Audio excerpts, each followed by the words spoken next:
Good morning son class, how are you? कैसे हो आप लोग? मैंने आपको चैप्टर 3 के क्वेश्चन आंसर से स्टार्ट करा दिए थे, जिसमें मैंने फिल इन द ब्लैंक्स तक आपको कंप्लीट करा दिया था। नेक्स्ट अब हम सी क्वेश्चन करते हैं। Name the following two wool giving animals. जो वूल देते हैं हमें, उन एनिमल्स के नाम लिखने हैं। टू एनिमल्स के, तो आप कोई से भी टू एनिमल्स के नाम लिख सकते हो, जैसे शिप, कश्मीरी गोट, कैमल, कुछ भी लिख सकते हो आप। Two Indian breed of sheep.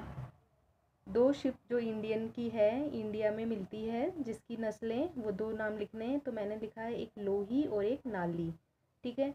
To type of silk, tussar silk और मूंगा सिल्क। TASSAR सिल्क और muga silk. Most common silk कौन सा है? Mulberry silk. Mulberry silk. ठीक है। Bacterium which causes sorter disease. Sorter disease कौन से बैक्टीरिया के कारण होती है? सॉर्टर डिजीज़ होती किससे? सॉर्टर डिजीज़ जो वूल की फैक्ट्री होती है, तो वहाँ पे जो शिप, जो कंटिमिनेटेड शिप के जो वूल होती है, जिससे हमें ऑप्टेंट होती है, मतलब कोई अगर शिप बीमार है, उसके बैक्टीरिया वगैरह हो रहे हैं उसके वूल में, तो अगर हम उस वूल का से वर्क करेंगे, उसको काम में लेंगे, तो सॉर्टर डिजीज़ हो जाती है, जो लंग्स को इन्फेक्टेड करती है। ठीक है। तो कौन से बैक्टीरिया से होती है? Bacillus anthracis. इसी है ये। ठीक है। Anthracis, ANTHRACIS। ट्रू फॉल्स देखिए। Soft silk yarn is strong as comparable thread of steel. Soft silk yarn क्या स्ट्रॉन्ग होता है स्टील के थ्रेड से? False. Shearing hurts the sheep. जब शेयरिंग मतलब जो उसको, उसके जो हेयर को कट करते हैं, उसे शेयरिंग बोलते हैं, तो उसमें क्या शिप को दर्द होता है? नो। जैसे हमारे भी हेयर कटिंग करते हैं तो हमारे दर्द थोड़ी ना होता है, तो ऐसे ही शिप के भी नहीं होता है। Small fluffy fibres are called fur. जो स्मॉल फ्लपी फाइबर्स होते हैं, उन्हें फर बोलते हैं। यस। अब 20 वर्ड वाले क्वेश्चन आंसर्स देखिए। What is sericulture? सेरीकल्चर क्या होता है? तो इसका आंसर मैंने इसी के आगे लिखा हुआ है। The rearing of silk worms for the production of silk is called sericulture. Rearing मतलब पालना, सिल्क वॉर्म को पालना, किसके लिए? For the production, PRODUCTION, production of silk is called sericulture. मतलब सिल्क वॉर्म को सिल्क के प्रोडक्शन के लिए जो पालते हैं, उसे सेरीकल्चर बोलते हैं। What is scoring? स्कोरिंग क्या होता है? पेज नंबर 27 पे है इसका आंसर। ऐसे ही what all the sheep kept in winter. Winter में शिप को कहाँ रखते हैं? इन दोनों का आंसर पेज नंबर 27 पे है, तो हम इन दोनों को एक साथ देख लेते हैं।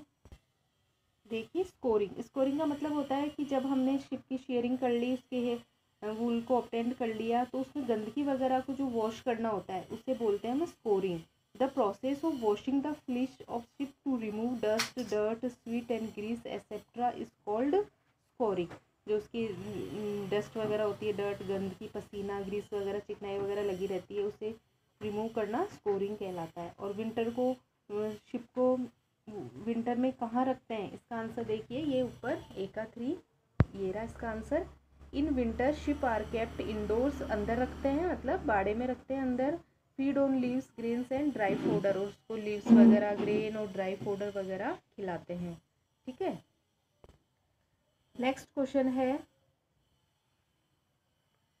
Name the most common silk moth. का नाम बताना है, ये ऊपर भी आ चुका था। The most common silk moth is mulberry silk moth. वहाँ पे सिल्क का नाम पूछा था, यहाँ पे सिल्क मोथ का पूछा है, तो जिस सिल्क मोथ से हमें सिल्क ऑब्टेंड होता है वो ऊपर लिख दिया, और मोथ का नाम है mulberry silk moth. Which animals produce angora wool. Angora wool कौन देता है? अंगोरा गोट देती है। तो विच एनिमल को काट के अंगोरा गोट लिख लीजिएगा। अंगोरा गोट प्रोड्यूसेस अंगोरा वूल। ठीक है। अब व्हाट इज रीलिंग क्या होता है? इसका आंसर पेज नंबर 31 पे है। पहले अपन राइट स्टेप देख लेते हैं। प्रोसेसिंग ऑफ वूल। वूल को जो अपन वूल को पूरा बनाते हैं, उसका फाइबर बनाते हैं, उसका फैब्रिक बनाते हैं, तो क्या प्रोसेस है, कौन कौन से स्टेप्स आते हैं? ठीक है। तो क्वेश्चन में से लिखोगे पहले, steps in the processing of wool are. कौन कौन से स्टेप्स हैं ये? जो वो 5 पॉइंट से जो स्टार्टिंग में अपने पढ़े थे। सबसे पहले शेयरिंग करना, फिर स्कोरिंग करना, फिर सॉर्टिंग, कॉम्बिंग और डाइंग। तो तुम्हें serial wise number 1, number 2, number 3, number 4, number 5 करके लिखना है। मैंने ये एक साथ लिख दिए हैं इसमें, क्योंकि आते नहीं। तो शेयरिंग, स्कोरिंग, सॉर्टिंग, कॉम्बिंग और डाइंग। ये पीछे से अगर स्पेलिंग नहीं दिख रही है तो पीछे से अच्छे से देख लेना। ठीक है। और name for wool yielding animal, for जो अपन को दे रहे हैं, क्या वूल दे रहे हैं, उन एनिमल्स के नाम लिखने हैं, तो कोई से भी लिख दो, जैसे गॉट, कैमल, याक, शिप, ऐसे ही। पहले इसका आंसर देख लेते हैं। What is reeling, page number 30। ये देखिए इसका answer, the process of taking out thread from the cocoons for the use is silk is called reeling the silk. जो प्रोसेस होता है, जब कोकून बन जाता है तो उससे अपन थ्रेड अलग करते हैं, तो सिल्क के यूज़ के लिए, तो इसे हम रीलिंग ऑफ द सिल्क बोलते हैं। ठीक है, reeling is done in special machine से करा जाता है, which unwind the fibres of silk from the cocoon, जिससे जो कोकून से सिल्क को अलग करा जाता है फाइबर्स को। तो यहाँ तक लिखना है, द प्रोसेस से लेकर कोकून तक लिखना है। ऐसे ही नेक्स्ट क्वेश्चन है, why wool yielding animals have thick coat of hair. जो वूल यील्डिंग एनिमल्स होते हैं उनके थिक कोट, उनके ऊपर एक हेयर्स का थिक कोटिंग क्यों होती है, मोटी परत क्यों होती है हेयर्स की।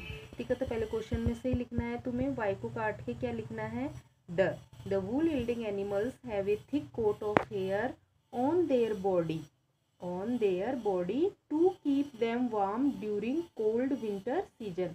उनकी बॉडी को वार्म रखने के लिए थिक कोटिंग होती है हेयर्स की, जिससे वो कोल्ड विंटर सीजन में कैसे रहे, गर्म रहे। ठीक है, on their body to keep them warm during cold winter season. एक क्वेश्चन और रह गया है अपना, name 4 variety of silk. 4 variety लिखनी है सिल्क की, पेज नंबर 30 पे। ठीक है, पेज नंबर 30 पे देखते हैं।